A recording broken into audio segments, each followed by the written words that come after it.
Shalom, jumpa lagi dengan saya di Klapu Sukacita. Sebelum kita mendengarkan firman Tuhan, mari kita berdoa. Bapa, terima kasih. Kami rindu hidup kami terus diisi lewat kebenaran firman-Mu. Roh Kudus, mampukan kami agar kami mampu melakukan apa kata firman-Mu dalam hidup kami. Inilah kami di dalam nama Yesus. Kami siap untuk mendengarkan apa kata firman-Mu. Amin. Bagian kebenaran firman Tuhan bagi kita dalam 1 Petrus pasalnya yang kedua ayatnya yang ke-16. Demikian bunyi firman Tuhan. Hiduplah sebagai orang merdeka dan bukan seperti mereka yang menyalahgunakan kemerdekaan itu untuk menyelubungi kejahatan-kejahatan mereka, tapi hiduplah sebagai hamba Allah. Demikian jauh pembacaan firman Tuhan. Pemirsa Klafos yang diberkati oleh Tuhan kita Yesus Kristus, firman Tuhan mau mengajak saudara dan saya lewat kebenaran firman Tuhan malam hari ini. Marilah kita hidup sebagai orang-orang merdeka. Mengapa kita harus hidup sebagai orang-orang merdeka? Karena saudara dan saya adalah hamba-hamba Allah. Artinya Allah memberikan janji-janjinya. Ia memberikan firman-firman-Nya kepada saudara dan saya untuk kita hidup di dalam kemerdekaan, dan kita hidup menjadi pelaku kemerdekaan itu di dalam kehidupan kita. Nah, kalau kita hidup di dalam kemerdekaan, itu berarti tidak ada kejahatan yang kita lakukan di dalam seluruh kehidupan kita. Saudara dan saya sebagai hamba Allah, kalau kita hidup di dalam kemerdekaan, maka pasti yang akan kita tunjukkan di dalam kehidupan kita adalah hidup dalam kesetiaan dan ketaatan kepada Tuhan. Artinya situasi, keadaan, kondisi kita tidak akan pernah merubah ketaatan dan kesetiaan kita kepada Tuhan. Kalau kita katakan kita sebagai hamba Allah, kita sebagai anak-anak Allah, tapi hidup kita ada dalam kejahatan, suka melakukan dosa apapun yang kita lakukan dalam hidup kita, misalnya hidup dalam internal konflik, hidup di dalam kedagingan kita, melakukan hal-hal yang bertentangan dengan Tuhan. Kalau kita melakukan hal-hal demikian, kejahatan-kejahatan itu kita lakukan dalam hidup kita, maka kita tidak pantas disebut sebagai hamba Allah. Karena sebagai hamba Allah, pasti yang akan nyata melalui hidup kita adalah sifat-sifat Allah itu ada di dalam seluruh kehidupan kita.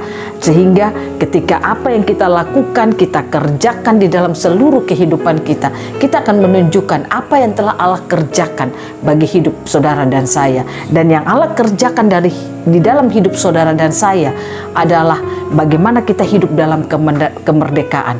Kita tidak diikat, dibelenggu oleh apapun juga, tapi kita akan hidup dalam freedom.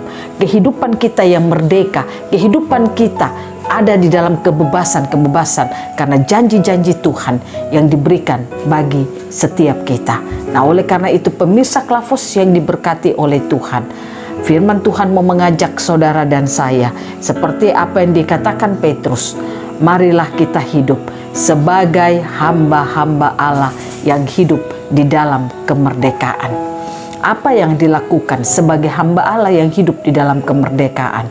Saudara harus terus menyatakan Kristus melalui kehidupan saudara dan saya. Kristus harus nyata melalui hidup kita. Kristus harus termanifestasi melalui seluruh kehidupan kita. Apa yang kita kerjakan, apa yang kita lakukan, apa yang kita jalani dalam hidup kita, Kristus harus termanifestasi. Yang kedua, yang harus kita lakukan dalam hidup kita sebagai orang yang merdeka, sebagai hamba Allah yang merdeka, kita tidak boleh diintimidasi dengan keadaan situasi apapun yang kita alami. Kita harus tetap hidup dalam keakuratan. Kita menjaga keakuratan kita kepada Tuhan. Sehingga ketika kita menjaga keakuratan kita, maka saya percaya kita akan mampu hidup di dalam kemerdekaan. Yang ketiga, yang harus saudara dan saya lakukan, bangun percaya kita sungguh-sungguh kepada Tuhan. Hanya dengan membangun kepercayaan kita yang sungguh kepada Tuhan, itulah yang memampukan saudara dan saya akan terus hidup berdiri benar di hadapan Tuhan, sehingga tanpa kita sadari hidup kemerdekaan itu akan kita nyatakan dalam hidup kita. Nah, pemirsa Klafos yang diberkati oleh Tuhan, sekali lagi hiduplah sebagai hamba yang merdeka.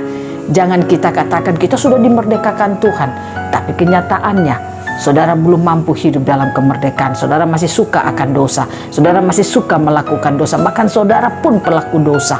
Nah, ini tidak pantas kita katakan atau kita lakukan di dalam seluruh kehidupan kita. Padahal kita katakan kita adalah hamba Allah. Mari kita hidup sebagai hamba-hamba Allah yang hidup dalam kemerdekaan, karena Allah lah yang telah memerdekakan hidup saudara dan saya lewat peristiwa kematian, kebangkitannya membuat hidup saudara dan saya mengalami kemerdekaan dalam kehidupan kita. Tuhan Yesus memberkati kita, firman-Nya jadi berkat bagi kita semua. Amin. Mari kita berdoa. Bapa, terima kasih kami boleh mendengarkan firman-Mu. Kami rindu hidup sebagai hamba-hamba-Mu ya Tuhan. Roh Kudus, mampukan kami agar kami mampu hidup sebagai hamba Allah yang merdeka. Kami melakukan apa kata firman-Mu dalam hidup kami setiap saat. Tolonglah kami ya Tuhan, berkatilah kami semua dalam nama Yesus. Kami berdoa, kami bersyukur dan berterima kasih kepada Tuhan. Kami percaya Roh Kudus akan memampukan kami selalu. Amin. Shalom, Tuhan berkati kita semua.